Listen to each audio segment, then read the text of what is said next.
श्रीमद् भागवत गीता अध्याय 7 भगवत ज्ञान। श्री भगवान बोले, हे पार्थ, अनन्य प्रेम से मुझ में आसक्त चित्त तथा अनन्य भाव से मेरे परायण होकर योग में लगा हुआ तू जिस प्रकार से संपूर्ण विभूति, बल, ऐश्वर्य आदि गुणों से युक्त सबके आत्मरूप मुझको संशय रहित जानेगा, उसको सुन। मैं तेरे लिए इस विज्ञान सहित तत्व ज्ञान को संपूर्णतया कहूँगा, जिसको जानकर संसार में फिर कुछ भी जानने योग्य शेष नहीं रह जाता। हजारों मनुष्यों में कोई एक मेरी प्राप्ति के लिए यत्न करता है और उन यत्न करने वाले योगियों में भी कोई एक मेरे परायण होकर मुझको तत्व से अर्थात यथार्थ रूप से जानता है।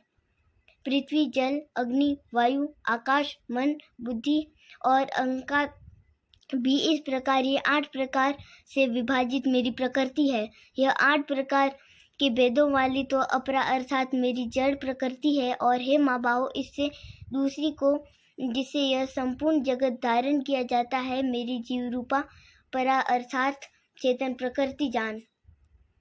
हे अर्जुन, तू ऐसा समझ कि संपूर्ण भूत इन दोनों प्रकृतियों से ही उत्पन्न होने वाले हैं और मैं संपूर्ण जगत का प्रभाव तथा प्रलय हूँ, अर्थात संपूर्ण जगत का मूल कारण हूँ।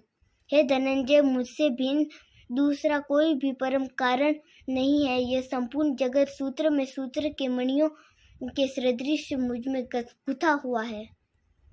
हे अर्जुन, मैं जल में रस हूँ, चंद्रमा और सूर्य में प्रकाश हूँ, संपूर्ण वेदों में ओंकार हूँ, आकाश में शब्द और पुरुषों में पुरुषत्व हूँ। मैं पृथ्वी में पवित्र गंध और अग्नि में तेज हूँ तथा संपूर्ण भूतों में उनका जीवन हूँ और तपस्वियों में मैं तप हूँ। हे अर्जुन, तू संपूर्ण भूतों का सनातन बीज मुझको ही जान। मैं बुद्धिमानों की बुद्धि और तेजस्वियों का तेज हूँ। हे भरत श्रेष्ठ, मैं बलवानों का आसक्ति और कामनाओं से रहित बल अर्थात सामर्थ्य हूँ और सब भूतों में धर्म के अनुकूल अर्थात शास्त्र के अनुकूल काम हूँ।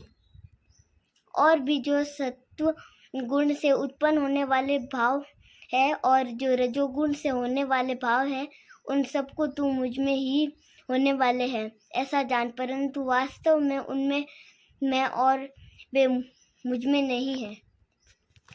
गुणों के कार्य रूप सात्विकी, राजस और तामस, इन तीनों प्रकार के भावों से यह सारा संसार प्राणी समुदाय मोहित हो रहा है।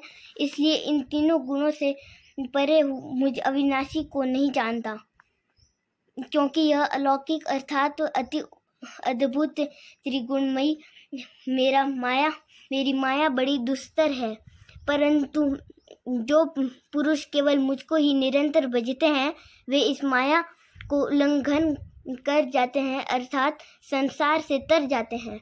माया द्वारा जिनका ज्ञान जा चुका है, ऐसे आसुर स्वभाव को धारण किए हुए मनुष्यों में नीच दूषित कर्म करने वाले मूढ़ लोग मुझको नहीं भजते।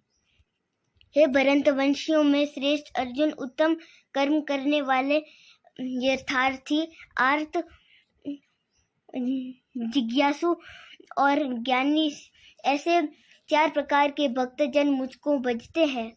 उनमें नित्य मुझ में एक ही भाव से स्थित अनन्य प्रेम भक्ति वाला ज्ञानी भक्त अति उत्तम है, क्योंकि मुझको तत्व से जानने वाले ज्ञानी को मैं अत्यंत प्रिय हूँ और वह ज्ञानी मुझे अत्यंत प्रिय है।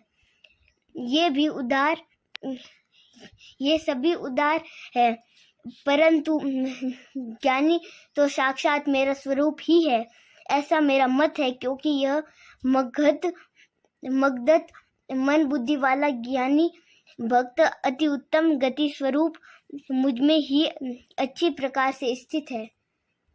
बहुत जन्मों के अंत के जन्म में तत्व ज्ञान को प्राप्त पुरुष सब कुछ वासुदेव ही है। इस प्रकार मुझको भजता है, वह महात्मा अत्यंत दुर्लभ है। उन भोगों की कामना द्वारा जिनका ज्ञान हरा चुका है, वे लोग अपने स्वभाव से प्रेरित होकर उस नियम को धारण करके अन्य देवताओं को भजते हैं अर्थात पूजते हैं।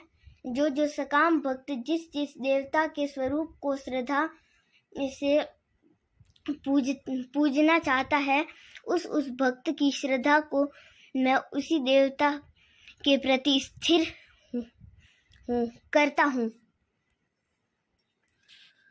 वह पुरुष उस श्रद्धा से युक्त होकर उस देवता का पूजन करता है, उस देवता से मेरे द्वारा विधान किए हुए उन इच्छित भोगों को निसंदेह प्राप्त करता है। परंतु उन अल्प बुद्धि वालों का वह फल नाशवान है तथा वे देवताओं को पूजने वाले देवताओं को प्राप्त होते हैं और मेरे भक्त चाहे जैसे ही भजे, अंत में वे मुझको ही प्राप्त होते हैं। बुद्धिहीन पुरुष मेरे अनुत्तम अविनाशी परम भाव को न जानते हुए मन इंद्रियों से परे मुझ सच्चिदानंद घन परमात्मा को मुझ मनुष्य की भांति जन्म कर व्यक्ति भाव को प्राप्त हुआ मानते हैं। अपनी योग माया से छिपा हुआ मैं सबके प्रत्यक्ष नहीं होता, इसलिए यह अज्ञानी जन समुदाय मुझ जन्म रहित अविनाशी परमेश्वर को नहीं जानता, अर्थात मुझको जन्मने मरने वाला समझता है। हे अर्जुन, पूर्व से व्यतीत हुए और वर्तमान में स्थित तथा आगे होने वाले सब भूतों को मैं जानता हूँ, परंतु मुझको कोई भी श्रद्धा भक्ति रहित पुरुष नहीं जानता। हे भरतवंशी अर्जुन, संसार में इच्छा और द्वेष से उत्पन्न सुख दुखादि द्वंद्व रूप मोह से संपूर्ण प्राणी अत्यंत अज्ञता को प्राप्त हो रहे हैं, परंतु निष्काम भाव से श्रेष्ठ कर्मों का आचरण करने वाले जिन पुरुषों का पाप नष्ट हो गया है, वे राग द्वेष जनित द्वंद्व रूप मोह से मुक्त दृढ़ निश्चयी भक्त मुझको सब प्रकार से भजते हैं। जो मेरे शरण होकर जरा और मरण से छूटने के लिए यत्न करते हैं, वे पुरुष उस ब्रह्म को संपूर्ण अध्यात्म को संपूर्ण कर्म को जानते हैं। जो पुरुष अधिभूत और अधिदेव सहित तथा अधियज्ञ सहित मुझे अंत काल में भी जानते हैं, वे युक्त चित्त वाले पुरुष मुझे जानते हैं अर्थात प्राप्त हो जाते हैं।